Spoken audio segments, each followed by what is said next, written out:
I was sipping my morning coffee, enjoying the silence, when chaos struck. A teenage boy suddenly launched himself into my private pool like a cannonball. Water exploded. My $300 ceramic flamingo shattered, and his scream pierced the air. But the real shock, his mother blamed me and threatened to sue. 6 months earlier, I thought I had discovered paradise. After decades of working as a structural engineer, I finally retired and bought myself a dream home.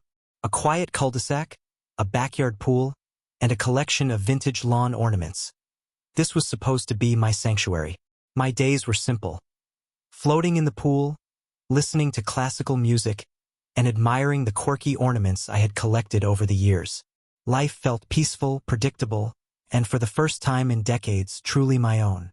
Little did I know that across the street lived someone who would make it her personal mission to destroy that peace. Someone who believed my pool wasn't just mine, it was hers too. And her entitled son? Well, he was about to turn my life upside down. Karen Withers, the self-appointed queen of the neighborhood. She wasn't just a neighbor. She was the vice president of the HOA, and she loved every ounce of power that came with the title. Rules, fines, threats, she thrived on them like oxygen. Then there was Tyler, her 15-year-old son. Loud, spoiled, reckless. He had the energy of a hurricane and the common sense of a brick. From the very beginning, I could tell he was used to getting his way.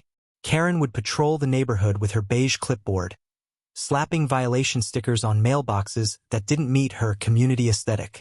Tyler, meanwhile, treated every driveway like his personal skate park. At first, I thought it was just eccentricity. Every neighborhood has one difficult family, right?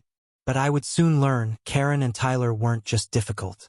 They were relentless, and they had decided my pool was their new obsession. Started small. Tyler slipped through my side gate one afternoon, skateboard in hand, insisting the fence looked open. He zipped around my pool deck, leaving skid marks on my expensive stone tiles. When I confronted him, he just shrugged and wandered off.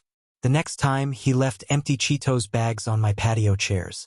The neon orange dust stained the white cushions permanently. Annoying but manageable. Then came the koi incident.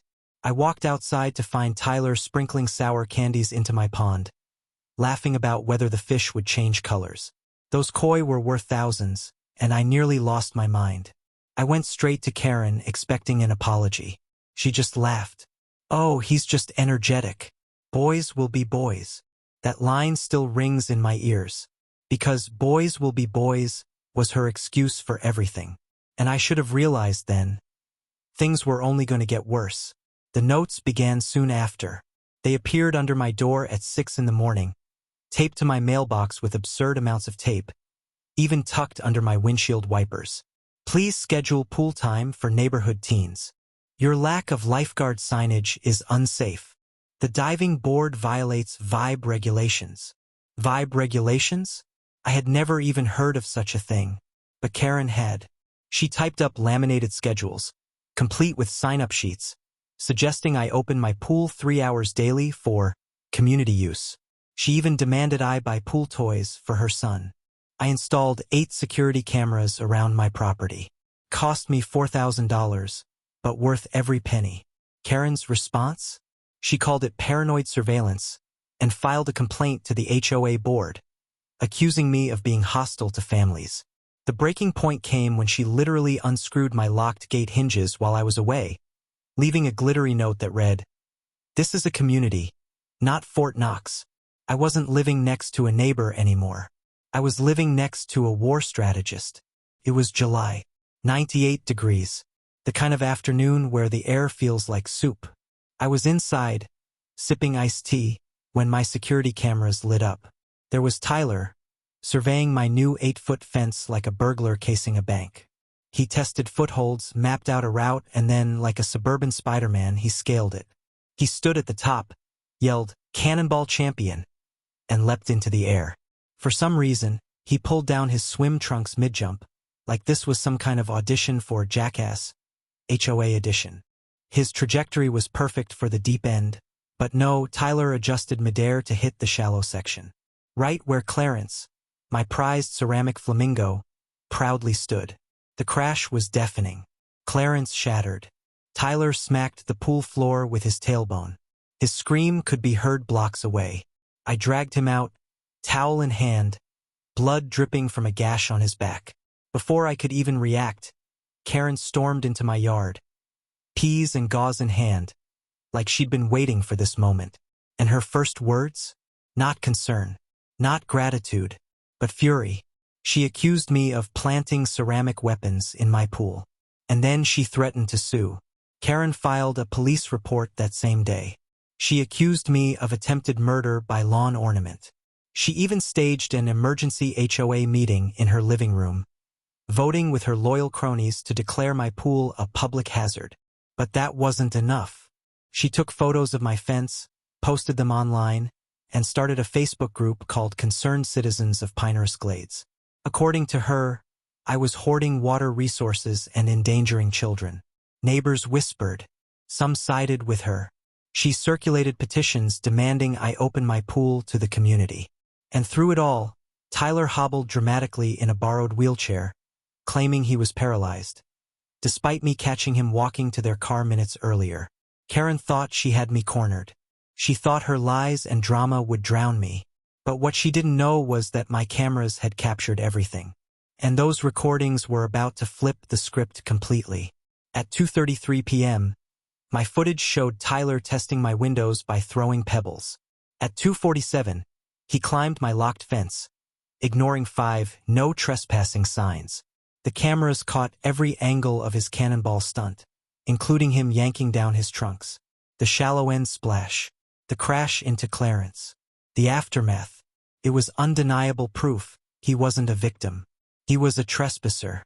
I sent the footage to my lawyer, the Real HOA board, and even uploaded a screenshot to the Nextdoor app with the caption, "Karen's son discovers gravity the hard way." Within hours, it went viral. Comments poured in. Neighbors who had stayed silent finally spoke up, sharing their own Karen horror stories. And suddenly, it wasn't just me against Karen anymore. It was the entire neighborhood. The Real HOA board called an emergency meeting. Word spread fast, and soon 60-plus homeowners crammed into the community center. Karen strutted in with her clipboards and cronies. But the treasurer stood up and exposed her. She had stolen $12,000 in HOA funds, personalized violation stickers, engraved clipboards, even a bedazzled gavel. The room erupted. Gasps, whispers, then outright laughter. One by one, the board members voted, 15-0. Karen was suspended indefinitely. For the first time, she didn't look powerful. She looked cornered. But the real blow wasn't the HOA. The real blow was waiting for her in court. The day finally came. Karen versus me in county court. She marched in with Tyler dramatically slouched in a wheelchair. I walked in with a USB stick of crystal clear footage. The judge pressed play. Within seconds, she laughed. Yes, laughed. Right there in court. She compared Karen's lawsuit to breaking into someone's house, tripping over their coffee table, and suing them for the injury. Case dismissed. With prejudice. Karen wasn't just defeated. She was ordered to pay me. Legal fees, medical bills, fence repairs, even compensation for Clarence, my beloved flamingo. The cherry on top. She had to publicly apologize at the next HOA meeting. In front of everyone. Tyler's punishment was swift too. Grounded, electronics confiscated, shipped off to a military-style summer camp. For once, the world felt balanced again. The apology meeting was the most satisfying moment of all. Karen stood red-faced, holding store-bought brownies she pretended to bake. Neighbors spat them into napkins, laughing under their breath. The HOA banned her from leadership for 5 years. My neighbors cheered. And Clarence, may he rest in ceramic peace, was finally avenged. What started as a nightmare ended in justice. Because sometimes, when entitled people push too far, they trip over their own arrogance. And as I floated in my pool that evening, music playing, peace restored, I realized one thing. Never underestimate the power of receipts.